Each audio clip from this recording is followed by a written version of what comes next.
The best team name in sports that make you go to the window, to the wall. Oh, I love that song. The best one, even David Letterman said he loved it one time. I lived in Charleston, West Virginia, and there was a little town called Polka, and their nickname is the Polka Dot. Wow. Wow. Country polka dot. We got to get ready for those dots. Exactly. Then those dots put that dot on you.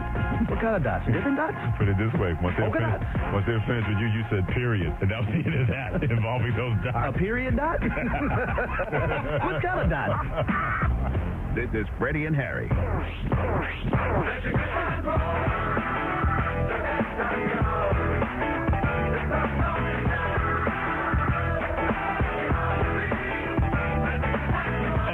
Salutations, brothers and sisters. Welcome to the best show on your radio. It's the afternoon cool, known as Freddie and Harry, and we is here on the ESPN app, SiriusXM Channel 80, as well as tune in. And don't forget to tell your smart speaker to play ESPN Radio. If we could have a theme song today, it'd be Reunited and it feels so good. Because the Horsemen are back together, meaning me, Shannon Penn, Harry Douglas, we'll get to his weekend in a second, and E-Dog Eric Hanneman back in the building after not one, not two, but 2+ weeks of vacation. HD, when he left here, his face was clean as a new dime. Like a newborn baby. Now he comes back, and he looks like the Passion. Harry and the Hendersons. Absolutely. Like he needs all the 12 disciples, like it's a Last Supper situation. Sasquatch. Where all that hair come from, my man? We're changing the name from E-Dog Eric Hanneman. What you been doing on vacation? To E-Dog Grizzly Adams. So welcome back, E-Dog. Thank you. Someone called me Miami Vice last night at volleyball playoffs. Oh, really? Yeah. Oh, really? They went old school. Mm-hmm. Was anybody you played volleyball with last night alive when that show was on? Probably not. And the guy who said it was 23, so I'm surprised. I mean, they did reboot it, but look, Tom Selleck, give me a break. Okay. It wasn't Tom Selleck. He's like, I missed all of you guys. I really have missed y'all. It wasn't Tom Selleck, you're right, but that's what I envisioned him meaning when he said it looked like Miami Vice. Man, you went down that old school path and got an F. E-Dog also. I left my brain in South Carolina. Yes, you did. This is your first show. That's right. With the new time slot. Absolutely. Yeah. How do you feel? It feels good. It feels good. You know, I got a little extra hour of sleep, back from vacation, so now I'm completely recharged. Okay. It's good to be here back with the Four Horsemen. Okay, sounds good. So that's the One Horseman story about what he did this one time at summer camp involving E-Dog Eric Hanneman. But HD, you had a golf camp for a good cause this weekend up in the Great Finger Lakes area near Buffalo, New York. Yeah, Kelly for Kids Foundation. Jim Kelly, every year he hosts, a charity celebrity weekend where a lot of guys come back and they play golf. He has a VIP party / gala where you have a silent auction, a live auction. You can just bid on a whole bunch of things. They really had some nice things this year. They had some nice things last year, but I actually was able to win a few of the things this season. Okay. I found the trick of the trade. Last year when I was bidding on things at the last minute, people jumped me in line and outbidded me. I waited to the last minute this time, and while I was conversing with people and having so many amazing conversations, meeting a lot of new people, I made sure I set alarms 2 different times. Attaboy. So when the bidding was down to like the last 20 seconds, that's when I put my final bids in, and I won the things that I wanted to get. We love when lessons are learned, and it didn't take you long to learn that lesson. Because last year, not that people were being wrong, but they just were in the way of your right. This year, you made sure that the right was going to be mighty and not be left out in the cold. Freddie, I was in full conversation when my alarm went off the second time. Right. And I said, excuse me, I'll explain later. I stepped away. There you go. Put my final bid in, and that was that. I came back to the table, and here's the funny part. One of the guys at the table was one of the guys that I was bidding against something with. All right. And when I told him, he was like, I always kept wondering, man, who was this keep bidding on this stuff? And it was me. Okay. Oh, excuse me. Yep. So me and him were actually bidding against one another and didn't realize it. Okay. And so I told him exactly what I was over there bidding on. Okay. I like that. We're going to do something like that. What's the best thing you ever bid on and had a chance to get for charity? H. Douglas did this weekend up for Jim Kelly, the Hall of Fame, who's done fantastic stuff, involved cancer research and everything else. What is the best thing you had a chance to bid on and you actually able to have that bid come through. Call Freddie and Harry now. Okay, you're dialing. You are dialing. 1-888-SAY-ESPN. That's 1-888-729-3776. Whatever you had a chance to bid on and you actually had that bid come through and you got what you wanted, we can't wait to hear from you. The Freddie and Harry call-in line at 888-729-3776. Freddie, also, there are a lot of lovers. Okay. Freddie and Harry in the Buffalo area, and also of Get Up. So I love that. Had an opportunity to meet one of our faithfuls, and I'm so sorry because I'm blanking on the name right now. Okay. But was down there in the hotel bar last night, and he was in there as well, and he came up to me, and we talked a little bit, and he told me he listens to the show every single day. He's asking me, hey, are you back on tomorrow? I was like, yeah, make sure you listen, right. and make sure you also call in. Absolutely. So I'm expecting him to call in today as well.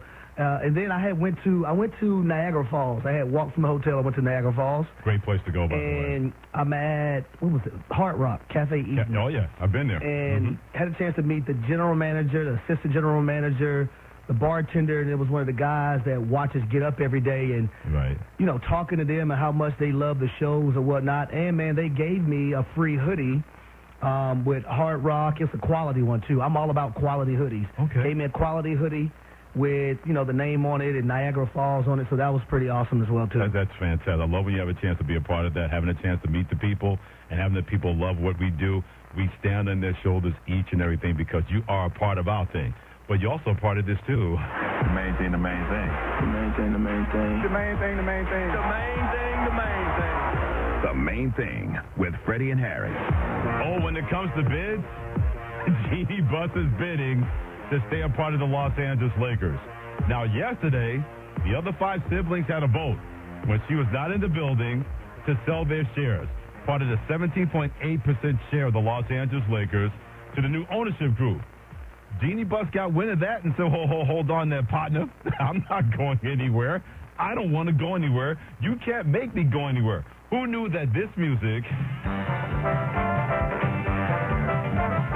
would be the part of this Main Thing and the Lakers Family Feud, brought to you by Hands-Free Skechers Slip-ins Aero Bust, high-performance running shoes that cut through the wind. Jeannie Buss let her lawyer know, I'm not going anywhere. I don't want to go anywhere. I don't care that people want me to go somewhere away from the Lakers. That is not something that I'm going to do, that I want to do. Ramona Shelburne has been all over this as an ESPN NBA reporter. And when she was on game night last night with Q Myers and the crew, hear her explanation about what is really going on between Jeannie Buss and the Buss 5. 5 of the 6 wanted to sell. The question is whether they're allowed to sell without her blessing, because there was a court order back in 2017 that said the trust, which controls the shares and which she is the controlling owner of the shares of the trust, they have to vote for her always to be the controlling owner, right?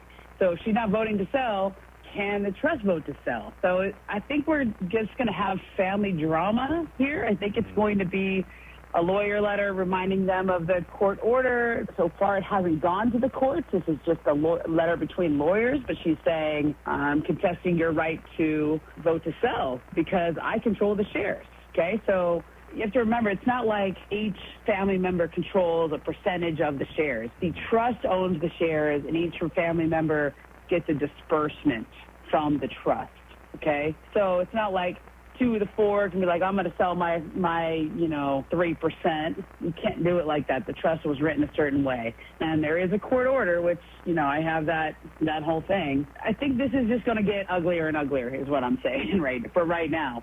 Because, 5 people can vote to sell, but if they're not the 5 people who have that right to sell, I don't know. I don't know how this is going to shake out once it gets to either a judge, an arbiter, or maybe there'll be negotiations between them. And in 2017, Jeannie kind of fought back at a attempt from her older brothers to kick her out, and let's see what happens now. But in the past, I don't think it's ever been 5 one way and Jeannie on an island. Right now, she's the last one here. Ooh, it sounds like to me, Freddie Coleman, the courtroom will be very, very busy. It sounds like these lawyers are going to make an extreme amount of money dealing with this as well. But also, ladies and gentlemen, boys and girls, parents out there in the world as well. If you thought your son or your daughter, or your son and your son, or your daughter and your daughter, if you thought the bickering was only at a young age or a teenage age, you are sadly mistaken. See, the late, great Dr. Jerry Buss, when he passed away in 2013, his daughter, Jeannie Buss, took over as governor and team president. Since 2017, Freddie Coleman, she has been the controlling owner. Now, this is where Jeannie Buss says that sometimes I might need to flex my muscles to let my brother and sister know that I have the final say with a lot of things. She didn't fire her brothers. She didn't let the family members go, Freddie. Exactly. Of their duties. So that lets you know right then and there, she is down to do business, and whatever the hell that they think, that's not what she's thinking, and she wants what she wants to do. And rightfully so. But just because Jeannie Buss wants that, absolutely, come on now, doesn't mean the new ownership wants that as well. Because the Save the Family Feud theme? Correct. What you just said. Exactly what you just said, because Jeannie Buss knows this. It's one thing to have this kind of disharmony in between her and the other 5 siblings. But Bob Iger and Jared Kushner, I'm sure she knows the minute they take over the controlling part of the Los Angeles Lakers, there will be no use for her. They don't have anything to do with her. They aren't the ones that are ceding the family fortune to the siblings of the Buss family when it involves the kids. They're coming in to be the owners of the Los Angeles Lakers, and they are going to make decisions. They're not worried about some brother or sister getting their pound of flesh because what Jeannie Buss did a long time ago, moving on from Jim Buss and making those kind of decisions. She has been so connected. Her life has been so connected to the Los Angeles Lakers. She does not want to know exactly her entire life. She does not want to know exactly what her life is going to be like when she's not a part of the Los Angeles Lakers, and more importantly, not making any kind of decisions regarding Los Angeles Lakers. She clearly knows that Bob Iger and Jared Kushner, when they get approved by the NBA Board of Governors, they're going to say, this is our team, the Los Angeles Lakers. We bought this team from the guy, Mark Walter, that you guys sold the controlling interest to about 10 months ago. Not saying we don't have any use for you, but we don't have any use for you. But, Freddie, I ask you this. Okay. If you bought something for $12.5 billion, and someone who had their hands within the organization for a very, very long time, if you spent that amount of money, you want them still running the show for you? No. If I'm spending $12.5 billion, sorry, not sorry, but we're not doing it your way no more, baby. I'm sorry. It's over with. And I can't, by the way, he's Harry Douglas and Freddie Coleman. It's the Afternoon Cool, known as Freddie and Harry on ESPN Radio, the ESPN app, presented by Progressive Insurance. And I get it. I understand that if you're Jeannie Buss, you believe that everybody has conspired against you in your own family? Your own family? What about me and that family? She fired her own family members. Well, see, I guarantee you, based on what you just said, she probably never, ever thought that would come back to haunt her. She probably thought in her mind, no matter who takes over the Los Angeles Lakers, they are going to find a place for me because I've been connected with this franchise my entire life.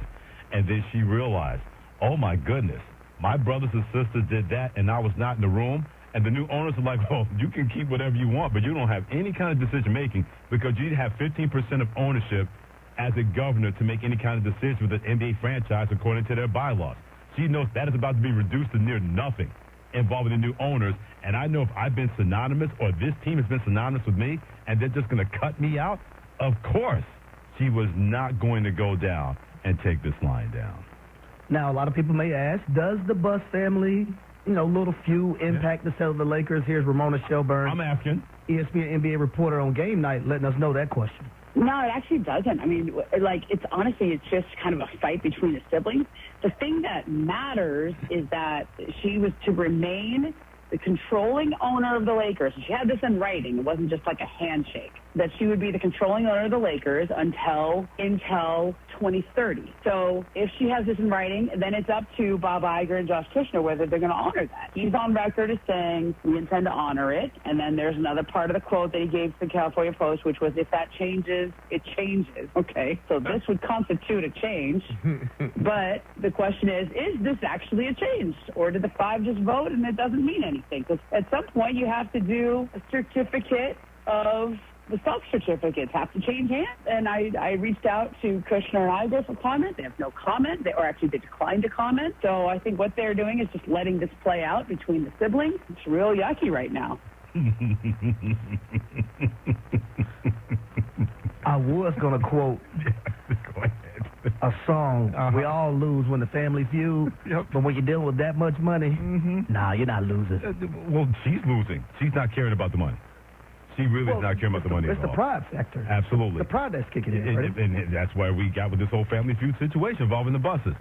She knows for the first time in her life there's a chance that she will not be a part of this organization. Well, see, that's why I say pride, but also when you're attached to something that, how can I say this, Freddie? When you're attached to something so marvelous, something that's been so great for so long, Showtime Lakers, the three-peat, Kobe Bryant, Shaq, all that. Like LeBron came and won a championship, even though Los Angeles Lakers fans feel the way they feel. Absolutely. He still won a championship. When you're attached to all these things, it's hard to want to let it go. It's hard to let it go because you've been doing this in your entire life. You've been embedded in this your entire life. You might not know anything else as strong as you know basketball with the Los Angeles Lakers. So there might be a fear factor in there as well about what's next. Sure. Although it's a boatload of money, everyone keep thinking money can cover up every kind of problem that you may have. Life doesn't work like that. I know we all think it does, but it doesn't work like that. So she's probably in a stage of fright right now because she doesn't know what's next for her outside of the Los Angeles Lakers. And she does not have enough capital to go do something else. Like you mentioned, that's a lot of money coming her way, but you have to have that times $3 million in terms of decimal points to buy an NBA franchise or to be a part of an NBA franchise.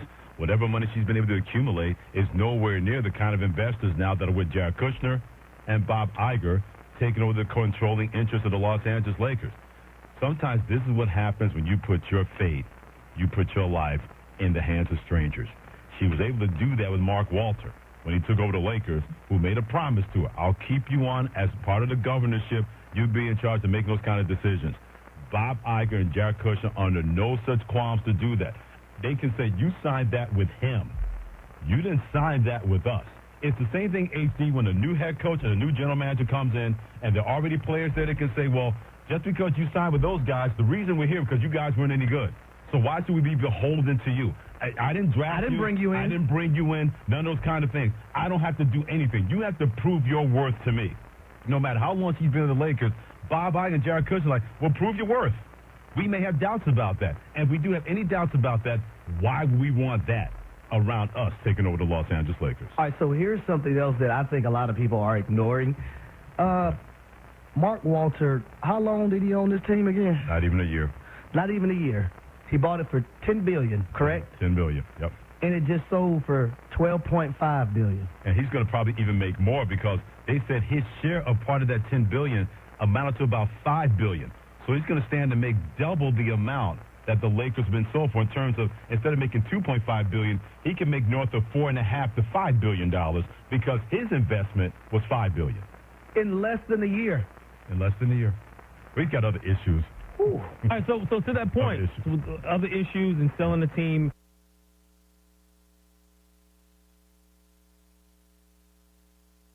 Here over Labor Day, the following week after Colorado, then off to Camp Randall to play Wisconsin. None of us thought the Bulldogs would sweep those three, and they did, and they were 8 in the country. And then, of course, we had the tragedy just 3 days later after the win in Wisconsin. We had 9/11. Of course, we're coming up, as Paul and I talked yesterday, on the 25th anniversary of that right now. But the Bulldogs were 3-0. They had to cancel, or actually postpone that Utah State game, but they did recover to be 6-0. So it wasn't as though 9/11 took them off of their momentum. They played Boise State on that Friday night where Boise State was 3-3. The Bulldogs were the cause celeb. It was their coming out party on ESPN.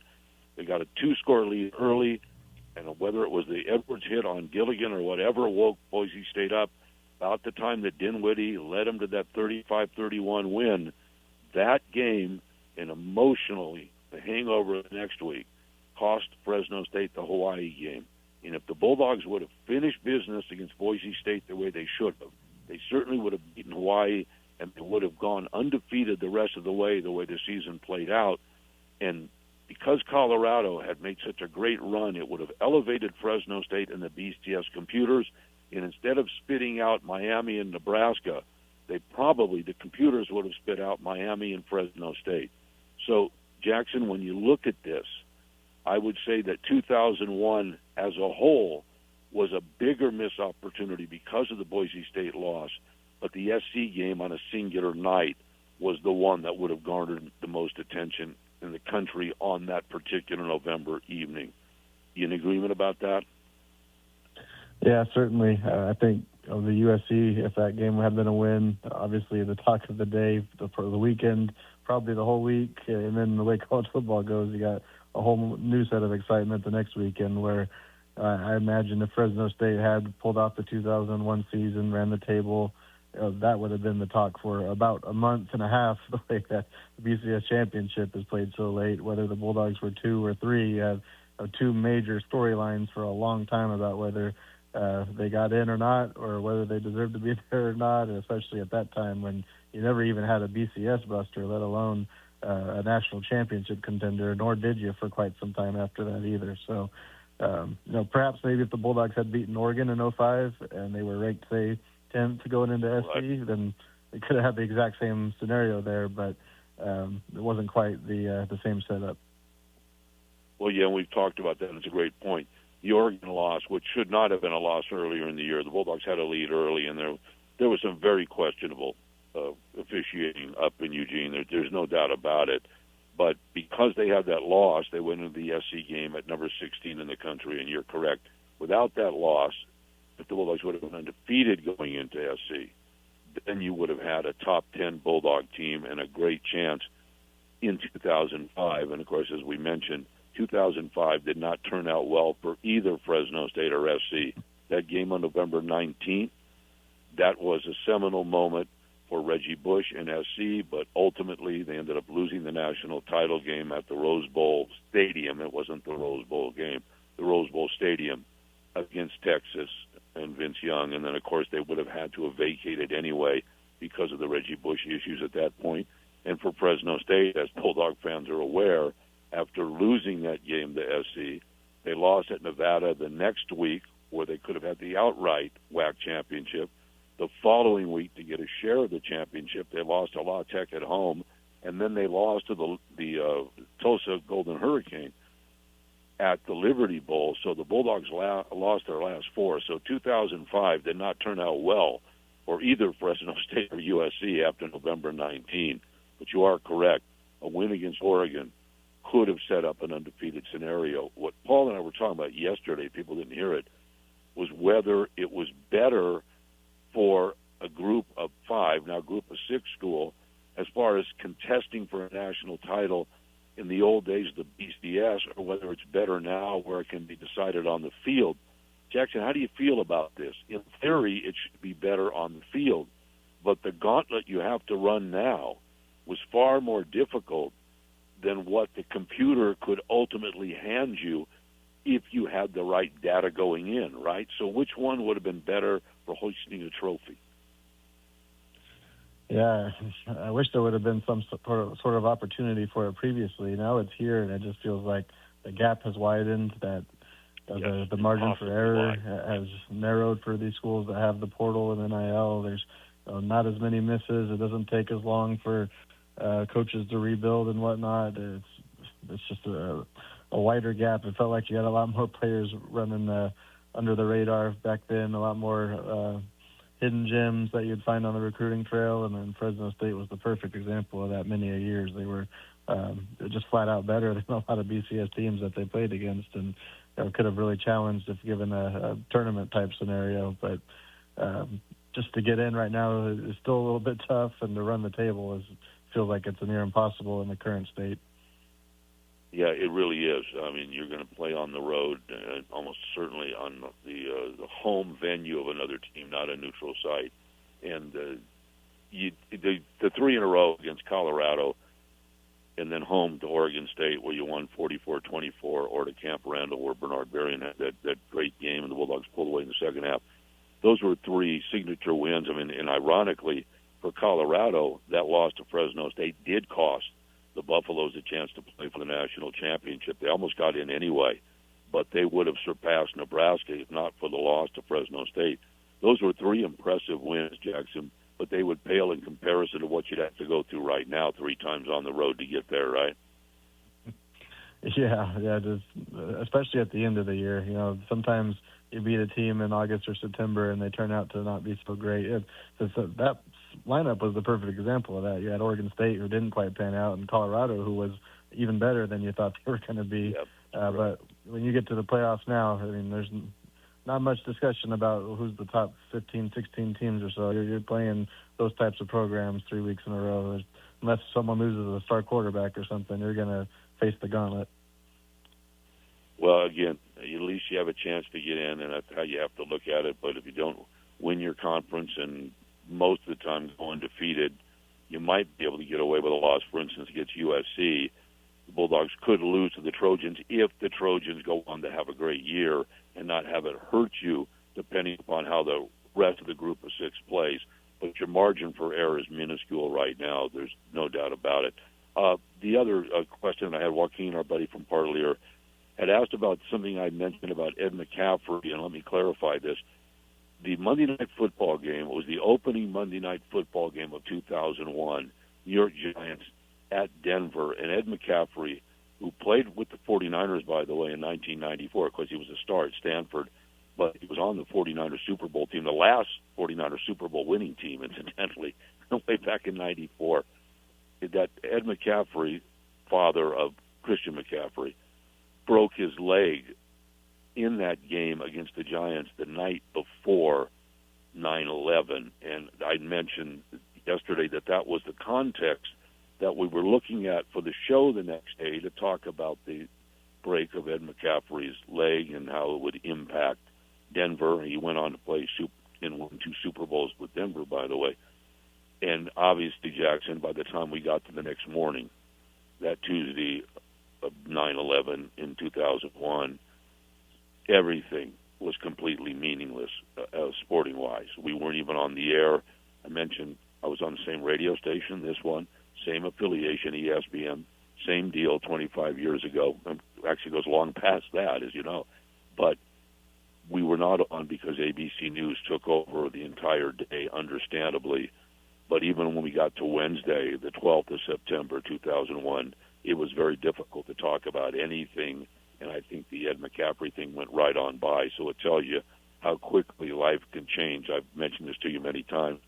The best line I know of is the late, great John Lennon, who said, "Life is what happens to you when you're busy making other plans." Trust me, for all of us who are on the air, we were busy making other plans on Monday night, and by Tuesday morning, our lives, like everybody's across the country and the world, had changed. So I wanted to clarify that because I didn't get a chance to. All right, that having been said, Jackson, on the field for Fresno State, I want to ask you about Bryson Donaldson. We wondered about last year and that he didn't appear to be as productive. Now we know, right? He fought the shoulder all year long, correct? Yeah, and he said he didn't mind doing it. He said his quote was, "I'm a running back, I just need my legs." But obviously that's a little bit of a different story when your shoulder is banged up and you're taking those hits and it wears on you. You're obviously not going to be 100%, but he did play through it. Did have a procedure done over the off season, which is why we didn't see him in spring camp. And kind of the big silver lining in this is how fresh he says he feels. He didn't really do much in terms of practicing, running, taking hits in the spring, even into the summer. So he feels like he's got kind of a brand new, 100% body. He feels fresh. He hasn't had the whole off season of work on tearing him down, and talked about how different he feels right now, even compared to last fall camp before he got the injury on the shoulder. So he feels like he's not only back, but better than he was at this time last year from a health perspective. So if he can continue that on to the opener, it'll be exciting to see. When he brought up his shoulder, and as you referenced, he said, I just need my legs. I immediately thought of Emmitt Smith back in 1993, where he was playing with a separated shoulder and literally saved the Cowboys season because his unbelievable performance in the last game of the regular season against the New York Giants enabled Dallas to get the bye week that they had to have to heal up. And I'll never forget him saying that he fought through it, had an unbelievable game, and in the locker room, Jerry Jones comes walking up. He goes, "Hey, Emmett," the Jerry Jones, "how you feeling?" He goes, "The shoulder's killing me, Jerry, and it was killing me all day." And Jerry Jones's response was, "Yeah, that's great. See you in 2 weeks." Okay, so that's what I was thinking about. I hope that Bryson got more sympathy than Emmitt Smith got in '93. I think he did. I think the coaching staff was more concerned than Jerry Jones was. Is that fair to say? I think so.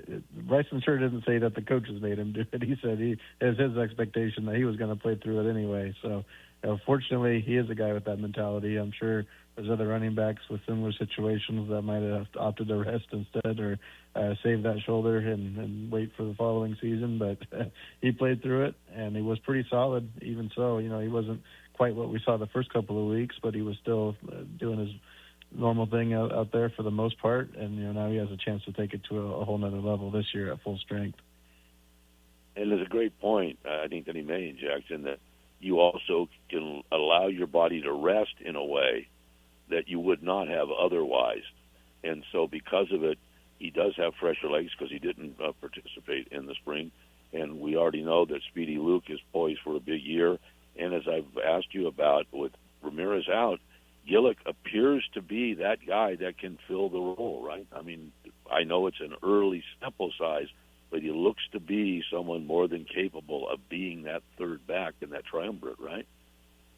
Yeah, absolutely. He's having a great camp, and it would be a decent bar for him to clear just to be Brandon Ramirez's replacement. But it seems like he's gone above and beyond it to the point where he may have a legitimate third role in that backfield beyond just the blocking and the short yardage type stuff. They may look for ways to implement him as a part of the regular offense. And they ultimately used 5 running backs last year. I know they're trying to get there. Tariq Thomas is also a great option for them coming out of Bucknell, and they're looking for that 5th guy to mix in as well. And I think you'll probably see the way that Luke and Donaldson and now Gillick are playing, it's going to be hard to take all 3 of them off the field at the same time. I think they're going to try to emphasize probably the trio, as mentioned. But, you get to October or November, the fresher number 4 or 5, as we learned with Gilliam and Arsenault, might be more valuable than a worn down 2 or 3. So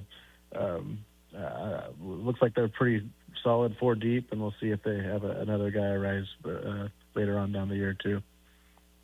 Well, yeah, we talked. It was really a 5-man group by the time the year ended because of attrition. By the way, how has the injury bug treated Fresno State so far in the early stages of fall camp? Yeah, there are a decent amount of players that are sidelined, mostly bumps and bruises, it would appear. I know the staff's been a little bit more hush with the injury things, but I haven't seen any devastating issue or nothing that would compare to what they already suffered with Brandon Ramirez and Edward Fonua. So that's the big one. As long as they can avoid losing players for extended time, they'll expect to get most of those guys back rather quickly before the opener, hopefully. Yeah, we were talking about the 49ers and their injury issues. They and the Chargers are going to play in a couple of nights down at SoFi, and they practiced together today. And Mike Evans got hurt for the 49ers, though it's not serious. But beyond the Chargers had spent $30 million over 3 years. He was rolled up on by a 49er D lineman, and it did not look good. And the Chargers had 2 other guys hurt too, so I'm sure Harbaugh's not exactly delighted about this joint practice right now. And as we've talked, you try to avoid the issues. We saw Philip Thomas get hurt at a critical time back in 2011 in a non-contact drill. I guess there's nothing you can do, right? Actually, you go out there with all due caution. You don't want to have too much hitting, though you were in pads. You have scrimmage last Saturday, and I guess one coming up this Saturday too. But what are you going to do, right? It's not so much radio waves the way it is with the 49ers, right? it's just whether the twist of fate is on your side or not, really. Isn't that the case? Yeah, I think so. I think you just kind of monitor the situation. If that rehab group starts to swell, which it kind of is right now. Maybe you pull back a little bit on some of the physicality and the contact just to try to avoid any further ones. But as mentioned, you can have a non-contact one. It can happen anytime. But I think probably the luxury for Fresno State is that they have quite a few players. They know what they can do. Like I think in the running back room, when they're going live, I don't think Bryson Donaldson or Speedy Luke are taking a lot of those reps, which is probably a good thing for Gillick as well, to kind of be the starter in practice, and the veterans don't have to take that wear and tear. And also, I think when you look at position battles, there's not a whole lot at the top of the roster at the starting spots, but there are a lot of them in the 2s and 3s, and I think those are guys you feel like they're all hungry. They're going to be willing to put themselves on the line to get their spots. So, and if you do have an injury there, you still don't want it to happen, of course, but there's quite a few positions that are deep, and you really need to figure out who's your number 2 and who's your number 3 on a lot of those spots. So I think you can still let those guys go at it and maybe take a little bit of a gamble there while you're also resting a lot of your starters. Now, you talked to Brian Ferentz about the O-line, correct? I think you have the story up on the board. Is that right? Yeah, we talked about the contenders for the interior line. Of course, they have to replace all 3 starters with Jacob Spomer and Julian Polindo graduating, with Edward Fanua getting hurt. It also means not only are the starting jobs up for grabs, but the backup spots are as well. So you're probably looking at about 9 players battling for 6 spots. Maybe one of those guys ends up being a tackle as well. There's a second-team tackle up for grabs, and there's some position versatility there. So it's a big jumble, and there's a lot of players that bring a lot of different things to the table trying to grab those spots too. You also had talked about the defensive ends and the number of defensive ends you have for Fresno State and getting everybody in rotation. But across the board, do you have that same kind of issue on the interior of the D-line, or is this more about a little bit top-heavy, if you will, for the edge rushers as opposed to the guys in the interior of the line? What are we looking at? What is we have mentioned, probably the most difficult place to recruit to, which is the D-line. Where are we at there? Yeah, the D-line is very deep across the board. There are a few different dynamics on the interior and on the edges, but I think a great luxury for this team to have so many options either way. At tackle, you've got Martin Owusu and Dejan Lafitte back, and they're the starters, they're the guys, but it doesn't feel like the drop-off is too far. And again, you've got a long list of players fighting for those spots, and you feel like you're 5 or 6 deep on the inside. You've got Mordecai Hines, who finished off last year in a good spot. Jairo Satele is back from an injury, and he's looking good. Logan Goodspeed is in that mix, who appeared late last year before he got hurt. You've got an Auckland Asiata, who was the most experienced Bulldog going into 25 at that position, but has been having trouble with injuries since then. So you got a lot of options there, but a definite Group 1 and a big mess trying to figure out who's 2 and 3 pretty much after that. On the edges, it just feels like they got a lot of options that bring a lot of different things to the table. You still have Jason Jax and Merhadi Zepra back, and you know what they can do, but Jax has shed so much weight. Maybe you don't know what he can do. He looks like a totally different player out there, and I imagine he's going to have a different role because of it. Then you bring in some edge rushers, Dylan Hampson, Maverick Noonan. You also have Sione Noah back from injury, and Noah Ye as well is the name that keeps getting brought up, even with all the returning and experienced players that would be, you would think, in front of him. So they're very clearly 6 deep at end, and 5+ at tackle. So that you just don't see that very often at a school like this. Talk about the quarterbacking, and I don't know if it's a hard and fast deadline or whether it's just an aspirational one for Matt Entz, but we are closing in on decision time because we're closing in just a couple of weeks away from the actual season starting. Where are we at here, Jackson? How close are we to what Matt had mentioned he wants to use as the date of decision? Yeah, I believe Entz used the term no later than 10 days before the opener. So there is a line in the sand there when they want to get this thing done. I don't think there was a whole lot of separation between the 2 quarterbacks in the first scrimmage from what I've been able to gather. So it's still ongoing, and I believe they're going to scrimmage again on Saturday, which would appear to be a pretty important session there to figure out who's the guy. Well, when we get to Friday, we are suddenly at the 2-week mark. We're closing in that much, aren't we? Yeah, we're getting there, and the team as well. It feels like you've got 2 weeks from this weekend to get to game day, but basically when they come back after the weekend, they're going to get into USC prep. So they're almost going to spend 2 weeks getting ready for the Trojans. I want to ask you about the situation about the guys from 2022 and being grandfathered in. We mentioned that the hesitancy, not only do you have guys that would have to get back into school, which for schools like Fresno State, where they're starting instruction actually starting tomorrow, right? Isn't that the case, Jackson? Mm-hmm. Yeah. Yes. Yeah. So it's really tough for people to even get back into school if they aren't already there. Never mind that one. What Matt Enns brought up was the hesitancy if you brought somebody in and then the NC2A wins their part of this legal battle and suddenly the guy you played is ineligible.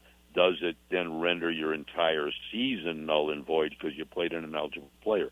Nobody wants to do that. I don't think anybody's going to do that, period. And it only really impacted Warner and Lynch, and I don't think Warner's anywhere around. With Lynch, I know there's been a stay on this thing right now, which probably seals the fate anyway.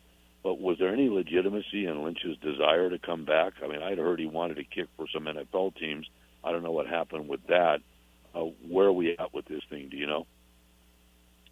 Yeah, he made an appearance at practice recently, not in pads or anything. He's not on the team, but he was there, which makes you assume that would be something that's maybe on the minds mutually here if it becomes an option. But still, there's just not a situation right now where it's all the way cleared. It's not all the way denied either. It's really an unfortunate limbo for these players to be this close to the season and not have an answer on this definitively. So, I wouldn't count it out, but it doesn't appear all that likely either. Yeah, for Fresno State, it's not nearly as big an impact as certain schools that may have players that they really do want from a critical need standpoint to bring back in. For the Bulldogs, it would just be a depth situation and very limited, obviously. Just a couple of players are in a position of making this applicable to what would happen for this season, given the 2022 status they have. You and I will continue the conversation, of course, on Friday, but I do want to finish with our buddy Clovis Dave's email about something we've talked about before, and you are well-versed in because you did publish the boards for a number of years for Cal and Stanford. Dave's another guy saying that he predicts in a few years SC, UCLA, and maybe even Cal and Stanford will want to rejoin the Pac-12. And, yeah, it would be interesting, Dave, if they have to come back home with their tail between their legs. Jackson, we talked about this before. I think as long as the money flows from the Big Ten, my opinion is SC and UCLA are going to stay in the Big Ten. I know Oregon is right there at the top of the rankings again. So as long as Oregon and Washington create this 4-team outpost West, I think SC and UCLA are probably staying in the Big Ten, although it's been very, very expensive, particularly for a UC system school like UCLA in all of their Olympic sports and those that they compete, like Stanford, for national championships. But if you leave SC and UCLA in the Big Ten for the moment, Cal and Stanford, as you know, have a much more problematic situation going on in the ACC. They're not happy. The ACC traditional schools are not pleased about the travel. We mentioned that it took NC State flipping their vote, their university president, against UNC, North Carolina's desire to even bring Cal and Stanford in. So it was that much on a razor-thin edge to bring Cal and Stanford in, never mind SMU, who paid their way in completely. But it would not stun me, Jackson, if Cal and Stanford don't stay in the ACC. But would it stun you if either or both would come back? I'm just wondering. Cal maybe more than Stanford would come back, but Stanford I think would probably go independent. How do you feel about this one more time? Well, I think more recently the narrative... No, just football, by the way. Let me make this clear. Just football. Go ahead.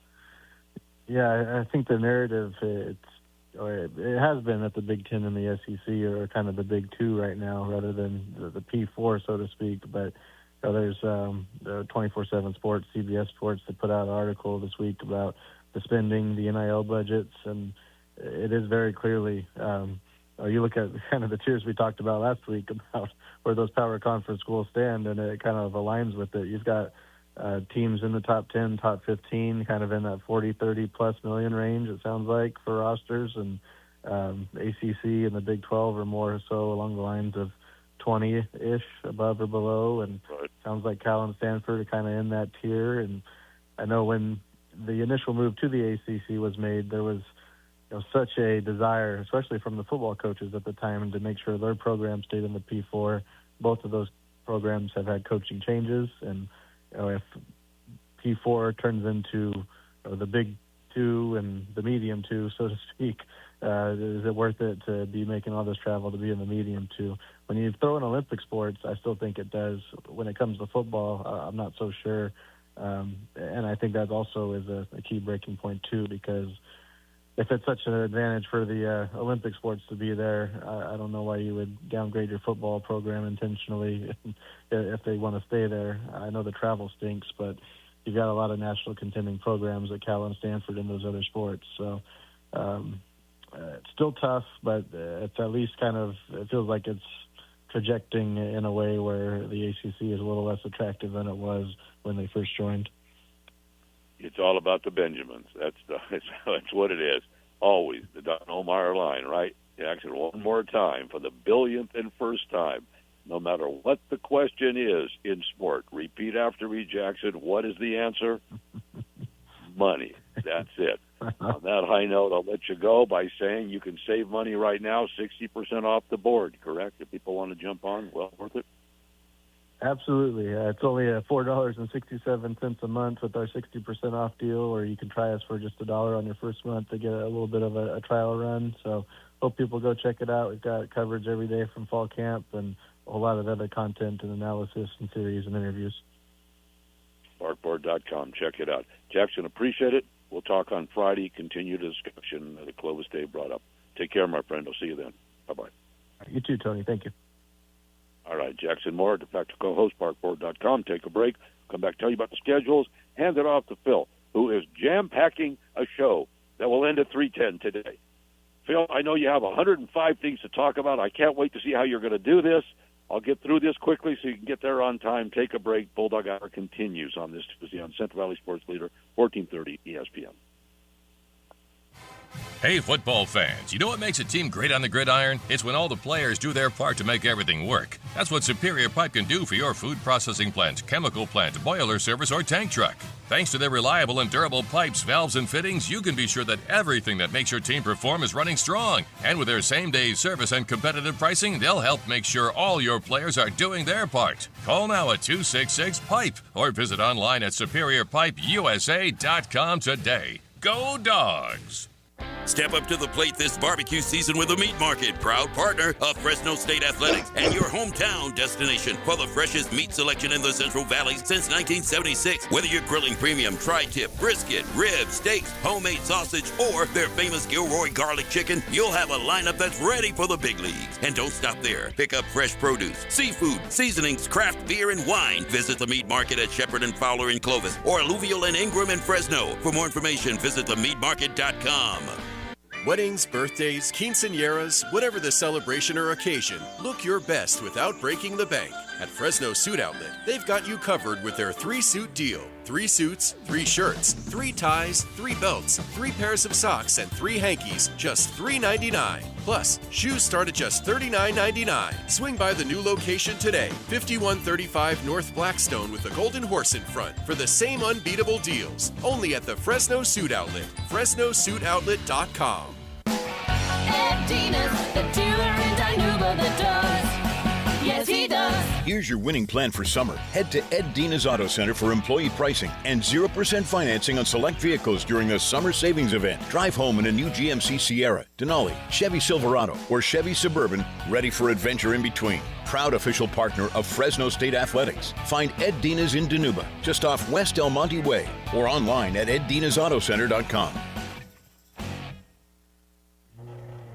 Hear that? Unfortunately, this old water heater sounds worse every day. We should replace it before we're stuck without hot water. Agreed. I just want a plumber we can trust. Someone who shows up on time and explains our options. Like Michelle's experience with Lee's Air Plumbing and Heating. Exactly. A friend recommended Lee's and she loved it. They gave her a 2-hour arrival window, explained everything clearly, recommended the right water heater, and handled the installation. Nice and simple. Plus, she joined the Club Advantage membership, discounted rates, 24/7 emergency service, and 2 annual AC maintenance visits. No wonder she has peace of mind. Don't wait for your water heater to fail. Trust Lee's Air Plumbing and Heating for professional replacement and reliable plumbing service. Visit leesair.com or call 559-785-1212. CLN number 635355. AC Heat and Plumbing, you just call Lee's.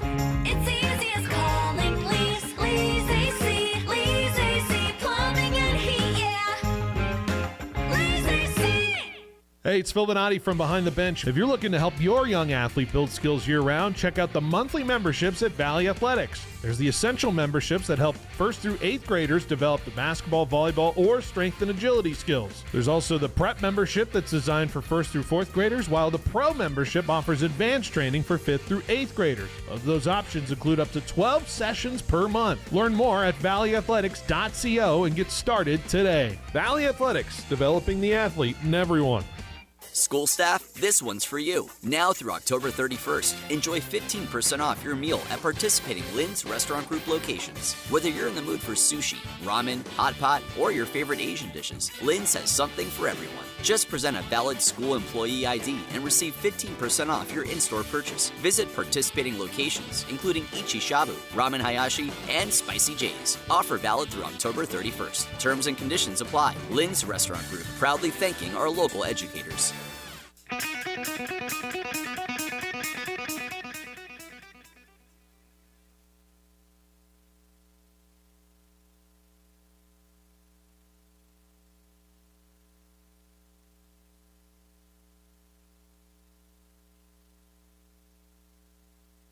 All they're under one roof. More information, 449-4500 or precisioneng.net. We commend Ed for the great fundraising he does through the Lyles College of Engineering at Fresno State with the goal to unify athletics and academics to provide more funding resources to students.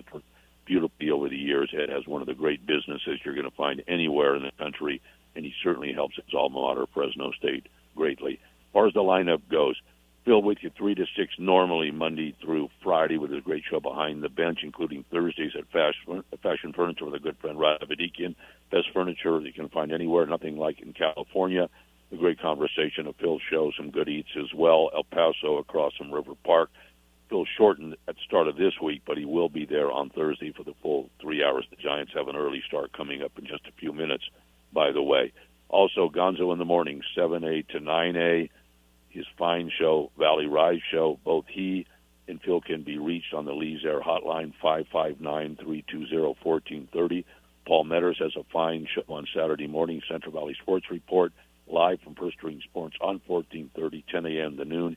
He and Phil at Memorial Stadium at Buchanan for the start of Friday Night Lights coming up this weekend, Friday, 7 o'clock. That's the 7:30 they'll kick it off, Buchanan in Golden West. So check that out as well. The Giants and the A's both coming up today. The Giants have a 3:10 pre on 14:30 and a 3:40 first pitch. The A's continue in Kansas City, 4:05 the pre, 4:40 first pitch on 790. We are with you at 2 o'clock each and every weekday. You can reach me, TDAD1, at att.net, TDAD, the number 1, at att.net. Everything for the station, 1430 ESPNFresno.com. You get the live links and podcast there. Get the app, makes it a lot easier to listen. Get involved with Bulldog Sports Enterprises if you can. It's well worth your time. It benefits Fresno State. And finally, thank yous to Lee's Air Plumbing, Heating, and Roofing, to Ed Dunkel, Precision Civil Engineering, and our buddy Joe Cruz, Superior Pipe Stainless Supply. Vance Wahlberg with me tomorrow. Phil coming up in just a couple of minutes. Jam-packed show to 3:10 with Phil. This is KFIG Fresno. At Precision Civil Engineering, building stronger communities is more than a job. It's their mission. For more than 20 years, Precision Civil Engineering has helped shape the Central Valley through expert planning, landscape architecture, and construction management services. Proud supporters of Fresno State Athletics and excited for the Bulldogs' move to the Pac-12, Precision believes in investing in the future of our valley, both on and off the field. When your next project demands experience, innovation, and precision, trust the team that's helping build California one project at a time. Visit precisioneng.net. When you think of California business machines, it wouldn't surprise me if you automatically thought 3-cent color copies. It's something CBM has become locally famous for. But now there's something else business owners are calling about: business phone systems. It's a beautiful thing. Copiers, printers, office phone systems, all with one simple call to California Business Machines. 559-225-5570 or online at cbmsolution.com. Want to become a better communicator? Boost your team's confidence and emotional intelligence at the Sandler Communication Workshop on Friday, August 28th from 8:30 to 2:30 at the Hyatt Place in Fresno. Learn vital soft skills to enhance communication with internal and external customers. Coffee and lunch are provided. Seating is highly limited. Register by Friday, August 7th for a special discount. Secure your spot today at 559-283-4642. Thank you for coming to the reading of Eleanor Bigworth's last will and testament. I just took care of Mrs. Bigworth's koi pond, so I'm not really sure why I'm here. And why am I the only one here? Because, sir,